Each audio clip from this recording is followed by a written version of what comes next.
And now, as the whole world spoke in admiration of the city of steel, the ticker tape brought us breathtaking news. American and British troops had landed in and occupied North Africa. Further east, the British 8th Army was driving westward, pursuing the vaunted Africa Corps. And in the northeast, the Red Army had launched its smashing counteroffensive. The Germans were learning the real meaning of the words combined operations. As though a spring had been released, the Russians attacked along the entire front.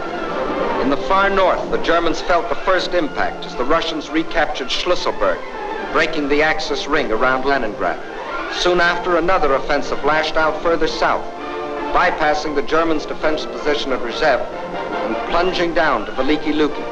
Still another Russian blow fell in the Voronezh area, pushing a threatening spearhead deep into the German lines. In the far south, the Germans were moving away from Grozny instead of toward it, under the force of the Russian attack. At Stalingrad, the Germans were about to meet new opponents.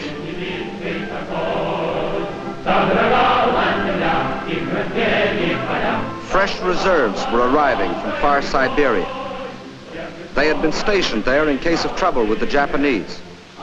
Now these troops had been transported to relieve the embattled defenders of Stalingrad.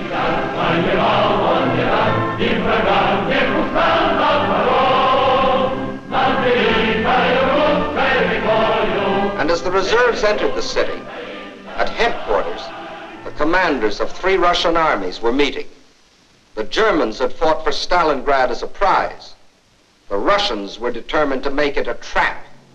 2 simultaneous attacks were launched, one from the north, one from the south. The German armies encircling Stalingrad were now themselves threatened with encirclement. Finally, the 2 prongs met.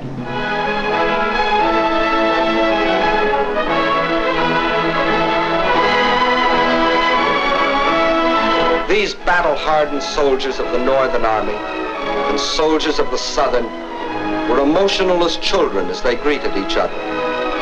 They knew this meeting meant the salvation of Stalingrad and of their country. And on this Christmas of 1942, the people of the Soviet Union can celebrate with happy hearts. They have received a most precious gift from the men of their army, the assurance of ultimate victory. Just as in our hometowns, it is the Children's Day in Moscow.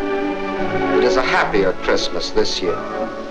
Today, there are no German bombers overhead.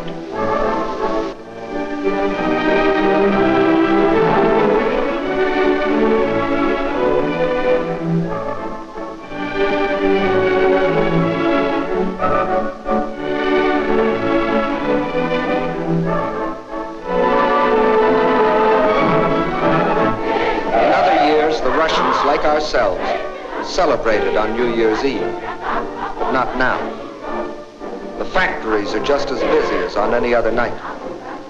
The moment comes. It is the New Year. С Новым годом!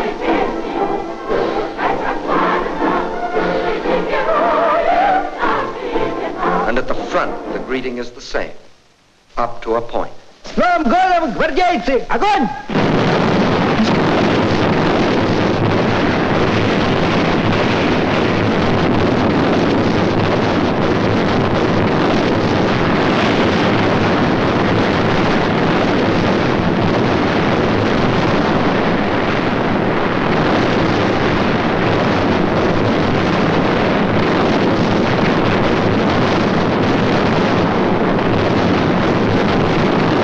Outside Stalingrad, the icy winter becomes a fiery hell.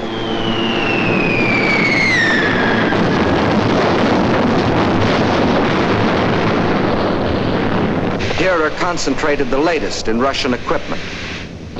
Flamethrowers,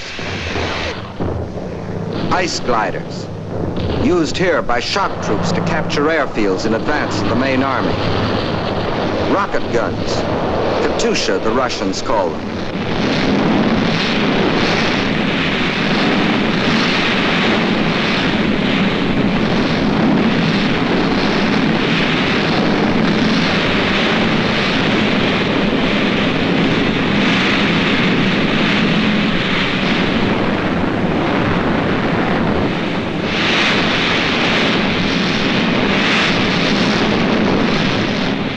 Every last resource of the Red Army was thrown into a crushing offense of ultimate destruction.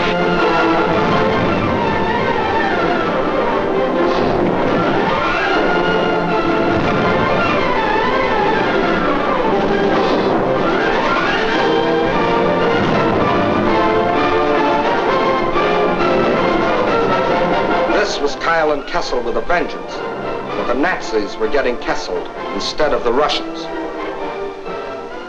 And on February the 2nd, 1943, after 162 days of the heaviest fighting in the history of warfare, the last shot was fired. Peace came to Stalingrad. In the shattered streets, the blasted ruins, the ghastly evidence of their ordeal, the defenders of the city greet the rescuing army of the dawn.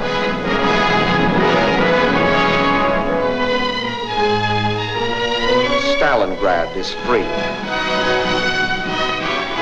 The Nazis had capitulated.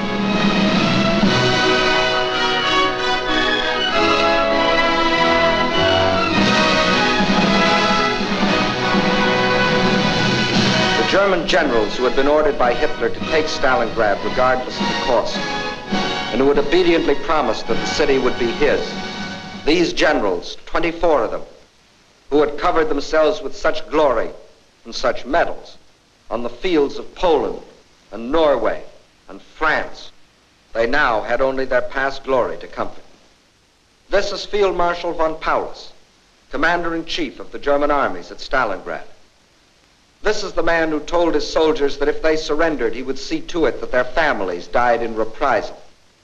When he faced his captors, perhaps his worried expression reflected an anxiety that Hitler might take the same revenge on his family. For he knew that when he surrendered, Hitler lost not only a field marshal, he lost an entire army, 22 divisions, 330,000 men. These are the men who had been promised that as conquerors they would winter in Stalingrad. Well, it was winter, and this was Stalingrad, and here were the conquerors.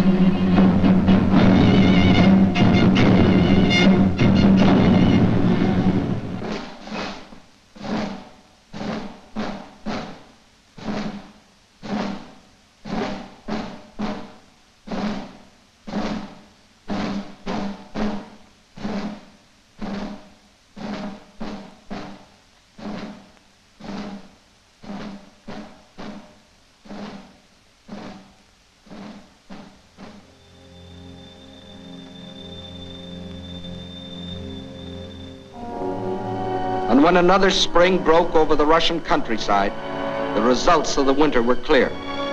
The invader had been driven back far beyond the lines he had occupied a year earlier. 185,000 square miles of Russian land had been freed. And in this winter campaign of 1942, the Axis powers had lost 5,090 planes, 9,190 tanks, 20,360 guns, 30,705 machine guns, more than 500,000 rifles, 17 million shells, 128 million cartridges, vast stores of other materials, and 1,193,525 men, of whom 800,000 were dead. That is the story to date of the German attempt to conquer Russia. In 1941, they tried for Moscow and failed. In 1942, they tried for the Caucasus and failed. In 1943, and for as many more years as necessary, they will not only be resisted wherever their failing power strikes, but they will be attacked, and attacked by these united people of these united nations.